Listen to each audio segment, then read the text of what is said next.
Hey guys, in this video, I will show you how to use eye contact correction in CapCut. All right, let's begin. First, open CapCut on your device and launch the editor. Make sure your app is updated and your workspace loads properly, since this feature relies on accurate face detection.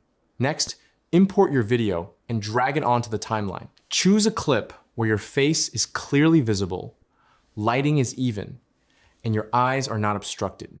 For best results, pick footage where your head remains steady and facing mostly forward. After that, select your clip and look for the eye contact feature in the editing tools. It may be located under AI tools or enhancement settings. Once selected, CapCut will begin preparing the correction by adjusting your gaze to face the camera naturally.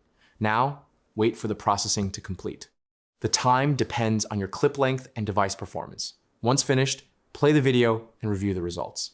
If the effect looks too strong in certain sections, trim those parts or use a better angle clip. So that's basically how you can use eye contact correction in CapCut.